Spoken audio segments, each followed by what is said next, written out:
And suddenly, they're going to have to do more work.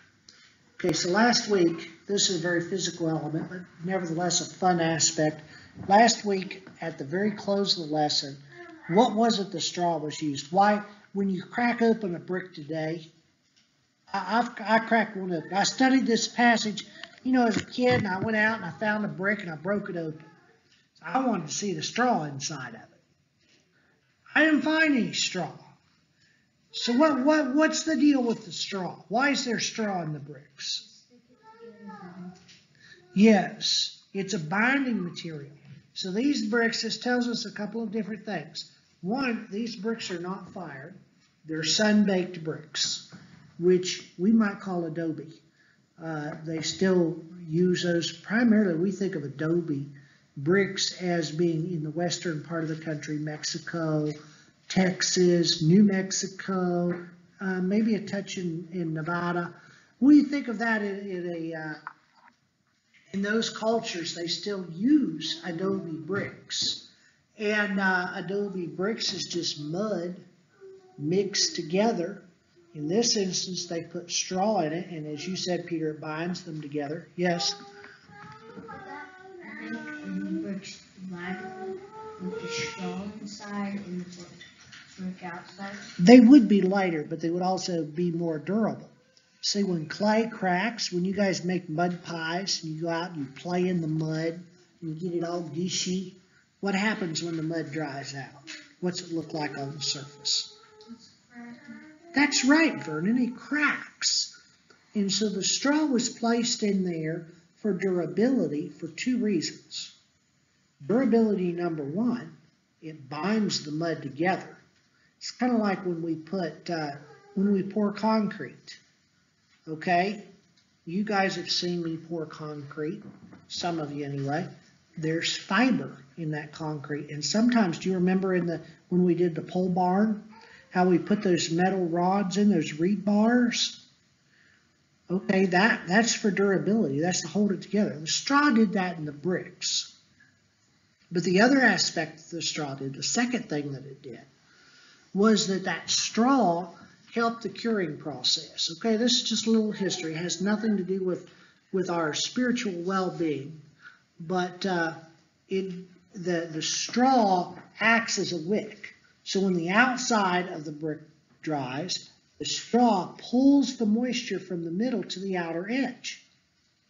Does that make sense? So if this songbook were a brick, I'll get to you in just a second here. If this songbook were a brick and there's straw right here, it runs all the way through. Let's just say this marker is a piece of straw. And this end dries and this end dries, but the center is still wet. That straw then pulls the moisture out of the center of the brick to the outside edges. So isn't that cool? Now you know a little history in brick making. Like I said, it doesn't have anything to do with spiritual well-being. Peter, you got a thought or a question? They had to work fast to build their buildings because they built it with wet clay. They built started with it wet clay. Sometimes they did, yes. But we don't know for sure if they were wet bricks or dry bricks when they were put on. And I don't know for sure if they used stucco down there or whitewash or what they did in this instance. So if you remember our study in the book of Genesis, the Tower of Babel, the particular mix that they used for mortar between the bricks was made of a white clay. And so it gave the Tower of Babel a checkerboard look with the probably brown or red colored bricks with the white mortar in between. So anyway, let's move on. The point being, Pharaoh says, you no longer, the Egyptians were bringing the straw to the Israelites. They'd bring them a wagon load of straw in every morning, and that way they'd have straw to put in the bricks they were making. Pharaoh says, no, they can go get their own brick or their own straw for their bricks. So this adds a lot more work. So before you make bricks, you got to go out and get the straw in. They said you're going to have to make the same number of bricks. It's going to take you a lot longer. So, any other thoughts before we move on to that chapter? All right. Kate, do you feel up to reading? All right. Why don't you pick up in verse 10 and read through verse 14. There's a whole paragraph there.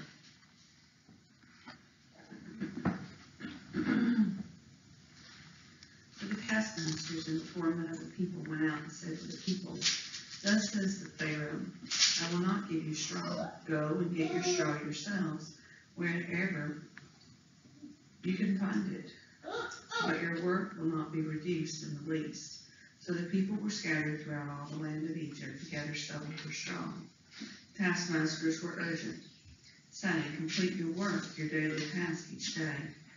And when there was straw, and the foremen of the people of Israel, and Pharaoh's taskmasters had set over them, were beaten, and were asked, "Why have you all done?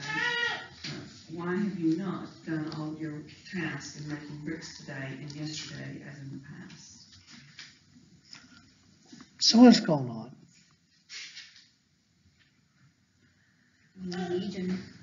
Not only did they say, get your own straw, but they said, go out and find it. They didn't even take them to the wheat field or the oat field. And it doesn't sound to me like they provided any transportation for it. And so what happens when they don't produce? Esther, what happens when they don't produce all the bricks that they're expected of? You don't know? Sarah, what happens when they don't produce all the bricks that the Egyptians want them to make? They get in trouble. Ask you, Peter. That's right, they get in trouble. All right, so what do they get? This almost reminds me of home, except the task that you guys are assigned is not necessarily out of the bounds. But listen to what they say. The taskmasters were urgent, saying, complete your work, your daily task each day. Doesn't that sound like, haven't you guys heard that before? Get your chores done. Come on, yeah, you do this. This is your daily chores. Can't you do these? You ever heard that, Ruth? Not worded that way. Not worded that way, okay. Well, that's what the taskmasters are saying. So taskmaster is kind of a guy, he's a manager. He's one who says, okay, you have to produce this much turnout. Okay, so he's responsible to Pharaoh. If he doesn't get the turnout, then he has to answer to Pharaoh for the amount that they're turning out. So the taskmasters are the one in charge of production here. And so they're saying to the people, why not? And then when they were not able to turn that out, what happened to them? Did they say, oh, go home and get some sleep, you're tired, you've had a hard day? Beat them. Yes, that's right. That's right. What did they beat them with, Peter? Probably the first one. Yeah, they probably beat them with whips. The Bible doesn't say, but chances are they beat them with a whip of some sort. It wasn't just a physical hand-punching beating, probably. How well do you guys like to think you'd like to get beat? Wouldn't be good, would it? Wouldn't be good at all. Okay. So how do you think this is going to make the children of Israel feel?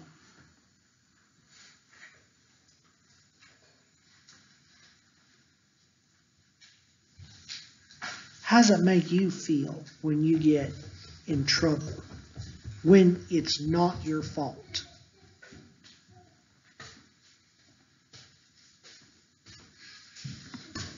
Esther, how does it make you feel when you get in trouble and it's not your fault? Didn't get much response there.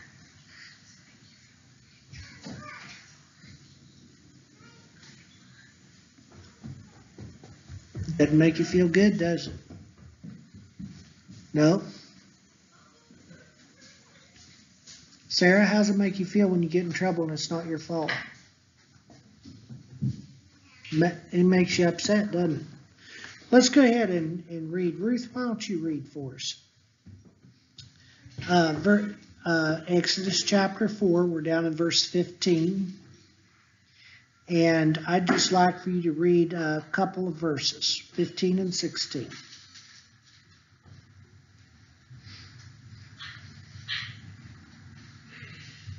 And Peter, you be ready for verse 17 when she finishes.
All right, thank you, Ruth. Now, what we have here, we find a couple of very important facets that we were not told. You'll notice there's taskmasters and foremen in verse 10. Both are mentioned, taskmasters and foremen. And so Pharaoh told the taskmasters to tell the people. And then in verse 10, we see the taskmasters and the foremen of the people went out and said to the people. So, but we don't know who they are. Okay? We understand the taskmasters are the Egyptians. They're the ones who are enforcing production. The foreman, though, the term foreman here is given to the Israelites. So, who is it that goes to Pharaoh and says, why are you doing this? Ruth just read for us the foremans are going. So who are the foremans again? They're Israelites. Okay, that's an important facet for us to understand. It's not the taskmasters. It's not Egyptians going to Pharaoh and saying, why are you doing this? But you'll notice he says the fault, the foremans are saying the fault is with your own people. They don't give us straw for the bricks. We can't make production because of this. I want you to notice verse 17, Pharaoh's response. But he said, you are idle. You are idle. What is this you say? Let us go and sacrifice to the Lord. Go now and work. No straw will be given you, but you must still deliver the same number of bricks. This is the words of a madman. This is the words of a guy that is insane. And realistically and honestly, this Pharaoh probably never made a brick in his life.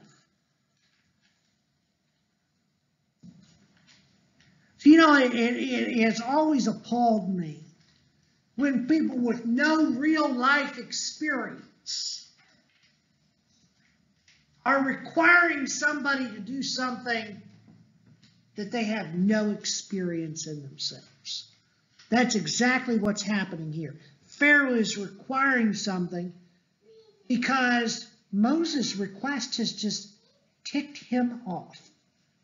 It has just absolutely infuriated him. The thought of someone wanting to worship a God in the wilderness. Why, they're going to leave their work to go travel 3 days in the wilderness? We're going to fix this problem. This is a Pharaoh with an attitude. I want you to notice God did not put this attitude into Pharaoh. This is an attitude that Pharaoh already has.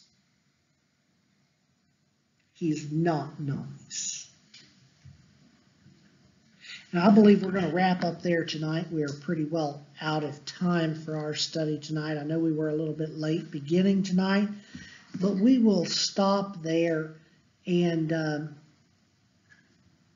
Lord willing, we'll pick up and finish that chapter next week. And hopefully we'll get into a little bit more of the interesting aspects. There is some genealogy in the next chapter. We'll touch on that. But we'll turn this over now to Steve tonight, and he will give us the invitation.